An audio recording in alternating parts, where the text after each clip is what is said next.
তর্কের মধ্যে আমরা আইনগত যুক্তিগুলো তুলে ধরেছি, ইন্টারন্যাশনাল ল, ইন্টারন্যাশনাল বিভিন্ন রেগুলেশনস, কাস্টমারি ইন্টারন্যাশনাল ল এবং বাংলাদেশের লয়ের আলোকে জুলাই আগস্টে সংগঠিত যে মানবতা বিরোধী অপরাধ, এটা যে ওয়াইড স্প্রেড এবং সিস্টেম্যাটিক ছিল এবং আসামিরা তাদের জ্ঞাতসারে এই অপরাধগুলো করেছিলেন এবং কতটা নিষ্ঠুরভাবে গোটা রাষ্ট্রযন্ত্রকে ইনভলভ করে এই অপরাধগুলো সংগঠিত করা হয়েছিল, সেই বিষয়গুলো আমরা একটা একটা করে আদালতে তুলে ধরেছি। আন্তর্জাতিক আইনের নজিরগুলো তুলে ধরেছি। এই জাতীয় ট্রাইব্যুনালের যে সমস্ত জাজমেন্টগুলো আছে কমান্ড রেসপন্সিবিলিটির ব্যাপারে, জয়েন্ট ক্রিমিনাল এন্টারপ্রাইজের ব্যাপারে, ওয়াইড স্প্রেড এবং সিস্টেম্যাটিক হওয়ার ব্যাপারে, ফর্মার যুগোস্লাভিয়ার যেসব আইসিটি আর রুয়ান্ডা ট্রাইব্যুনাল, আইসিসি, এগুলো বিভিন্ন আদালতের সিমিলার ডিসিশনগুলো তুলে ধরে দেখিয়েছি যে আমাদের এখানে সংগঠিত অপরাধগুলো ইন্টারন্যাশনাল আইন অনুযায়ী তার কী পর্যায়ে আছে এবং সেগুলো ক্রাইমস অ্যাগেন্স্ট হিউম্যানিটি হওয়ার ব্যাপারে সেগুলো যে কোয়ালিফাই করে সেগুলো তুলে ধরেছি। সবশেষে আমরা তুলে ধরেছি, আমরা আর্গুমেন্ট করেছি যে এই তিনজন আসামির মধ্যে প্রধান আসামি শেখ হাসিনা, যিনি ছিলেন অপরাধের নিউক্লিয়াস, কারণ তাকে কেন্দ্র করেই সমস্ত অপরাধগুলো সংগঠিত হয়েছিল। কারণ গত 9.5 বছর ধরে ক্ষমতায় থাকা অবস্থায় তার একমাত্র টার্গেট ছিল 2041 সাল পর্যন্ত তার পরিবারের, তার দলের শাসন ক্ষমতাকে দীর্ঘায়িত করা এবং বাংলাদেশে তার কোনো রাজনৈতিক প্রতিপক্ষ না রাখা, যারাই তার জন্য প্রতিবাদ বা প্রতিপক্ষ হয়ে দাঁড়িয়েছেন তাদেরকে নির্মূল করা। জুলাই আগস্টে যখন কোটা বিরোধী আন্দোলন একটা যুক্তিসঙ্গত দাবিতে সংগঠিত হতে শুরু করলো, নিরস্ত্র কোনো রকমের হুমকি তৈরি করা ছাড়া একটা সিভিলিয়ান মুভমেন্ট, সেইটাকে দমন করার জন্য রাষ্ট্রের সকল রিসোর্স ব্যবহার করে, অর্থাৎ সকল পুলিশ বাহিনীর সকল সদস্য, বিজিবি, আনসার, গোয়েন্দা সংস্থা এবং কখনো কখনো সীমিত পরিসরে আর্মিকেও ডিপ্লয় করা হয়েছিল, যদিও সেনাবাহিনী সেই হত্যাযজ্ঞের সাথে সামিল হয়নি। এর সাথে helicopter, drone, APC, lethal weapon, মারণাস্ত্র ব্যবহার করে রাষ্ট্রযন্ত্র সম্পূর্ণভাবে ইনভলভ হয়ে 1400 মানুষকে হত্যা করলো, হাজার হাজার মানুষকে আহত করলো। এই যে ক্রাইমস অ্যাগেন্স্ট হিউম্যানিটি, এটার মূল লক্ষ্য ছিল শেখ হাসিনা এবং আওয়ামী লীগকে চিরস্থায়ীভাবে ক্ষমতায় রাখা, এটার পলিটিক্যাল টার্গেট ছিল সেটা। এবং কমান্ড স্ট্রাকচারের শীর্ষে বসে শেখ হাসিনা নিজে সবগুলো অপরাধ সংগঠনের জন্য হুকুম দিয়েছেন, যেটা তার কথোপকথন, টেলিফোনিক নির্দেশ, ফজলে নূর তাপসের সাথে তার টেলিফোন কনভারসেশন, মাকসুদ কামালের সাথে তার টেলিফোন কনভারসেশন, হাসানুল হক ইনুর সাথে তার টেলিফোন কনভারসেশন, কর্নেল রাজীবের সাথে তার টেলিফোন কনভারসেশন, এগুলোর মধ্য দিয়ে তিনি তার জিঘাংসা মনোবৃত্তি ক্লিয়ারলি বলেছেন যে এই ছাত্রদেরকে তারা যেহেতু রাজাকার হতে চেয়েছে, অর্থাৎ এই ছেলেগুলো চেয়েছিল প্রতিবাদ করতে, তাদেরকে রাজাকার ট্যাগ দেওয়া হলো। তারপরে বলেছে যেহেতু রাজাকার হতে চেয়েছে তাদেরকে রাজাকারদের মতো ফাঁসি দেব। তারপর বলেছে ইংল্যান্ডে ছাত্র আন্দোলনকারীদের হত্যা করা হয়েছে, আমি এদেরকে হত্যা করব। এরপরে লেথাল ওয়েপন ব্যবহার করে তাদেরকে উপর থেকে হেলিকপ্টার দিয়ে ক্লিয়ার করা, অর্থাৎ তাদেরকে হত্যা করে নির্মূল করার নির্দেশ দেওয়া হলো। বম্বিং করার কথা বলা হলো, প্যারাট্রুপার নামানোর কথা বলা হলো। হসপিটালে গিয়ে তিনি বললেন এদের আহতদেরকে চিকিৎসা যেন না দেওয়া হয়, তাদেরকে অন্য জায়গায় যাতে রিলিজ নিয়ে গিয়ে ট্রিটমেন্ট করতে না পারে, এখানে ধুকে ধুকে মারা যায়, সে ব্যাপারে যে নির্দেশনা দেয়া, যেটা আমরা শুরুতেও বলেছিলাম, সাক্ষীদের মাধ্যমে প্রমাণিত হয়েছে।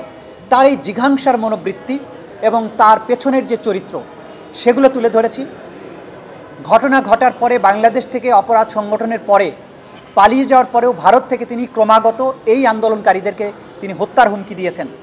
যারা বিচারিক আদালতে এই হত্যাকাণ্ডের বিচার চেয়ে মামলা করেছেন তাদেরকে নির্মূল করার কথা বলেছেন, তাদের বাড়িঘর জ্বালিয়ে দেওয়ার কথা বলেছেন। বোঝা যাচ্ছে যে হত্যাকাণ্ড, এতগুলো মানুষ মেরে মানবতা বিরোধী অপরাধ করার পরেও তার মধ্যে ন্যূনতম অনুশোচনা নেই। তিনি একজন হার্ড নাট ক্রিমিনালের ভূমিকায় অবতীর্ণ হয়েছেন। সুতরাং এই ট্রাইব্যুনালের মামলায় তিনি যেহেতু সকল অপরাধীদের প্রাণভোমরা ছিলেন, সুপার স্ট্রাকচারের, সকল স্ট্রাকচারের উপরে অবস্থান করতেন, তিনি অপরাধের নিউক্লিয়াস ছিলেন, তাকে চরমদণ্ড এই আইনে যেটা আছে সেটাই দেয়া শ্রেয়। যেহেতু অন্তত যদি প্রত্যেকটি হত্যার দায়ে একবার করে মৃত্যুদণ্ড হয়, তাহলে 1400 মানুষকে হত্যার দায়ে অন্তত 1400 বার মৃত্যুদণ্ড হওয়া উচিত। কিন্তু যেহেতু হিউম্যানলি এটা পসিবল না, অন্তত তাকে যদি একবার চরমদণ্ড না দেওয়া হয়, এটা অবিচার করা হবে। আইনে মিটিগেটিং ফ্যাক্টর বলে একটা কথা থাকে, যে তার কিছু কর্মকাণ্ড যদি এমন হয় যার প্রেক্ষিতে আদালত বিবেচনা করতে পারেন এই ভালো কাজগুলো তিনি করেছেন, তার শাস্তি কমানো যেতে পারে। কিন্তু শেখ হাসিনার ব্যাপারে আমরা দেখিয়েছি যে তার মিটিগেটিং কোনো ফ্যাক্টর নেই, প্রত্যেকটি ফ্যাক্টর হচ্ছে অ্যাগ্রেভেটিং ফ্যাক্টর। অর্থাৎ যে কোনো ফ্যাক্টরকে যদি বিবেচনা করা হয় তাহলে দেখা যাবে তার অপরাধে তার শাস্তির পরিমাণটা বাড়ানো দরকার, কমানোর কোনো সুযোগ নেই।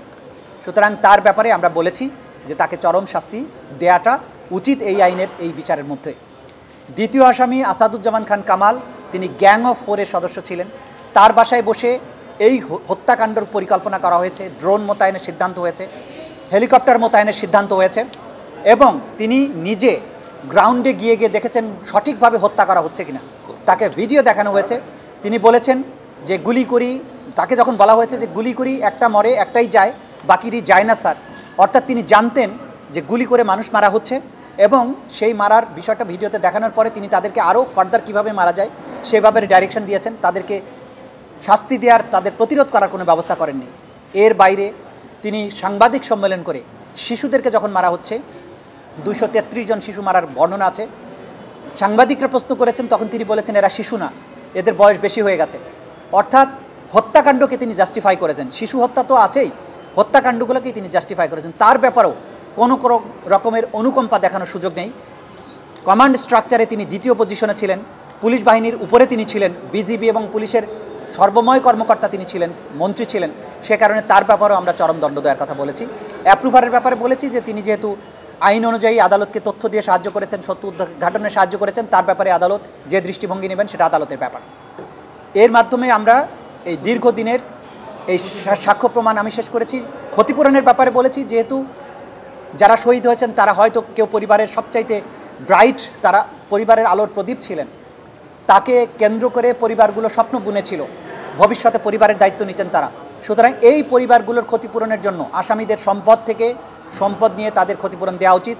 যারা চোখ হারিয়েছেন, হাত হারিয়েছেন, পা হারিয়েছেন, তাদেরকে এই ক্ষতিপূরণ দেওয়া উচিত। এই আসামিরা অবৈধভাবে বিপুল বিত্ত বিভবের মালিক হয়েছেন, দেশে এবং বিদেশে সেগুলো পাচার করেছেন, সেগুলোকে উদ্ধার করে এই ভিকটিমদের মধ্যে বিতরণ করার জন্য আদালতের কাছে আমরা আদেশ চেয়েছি।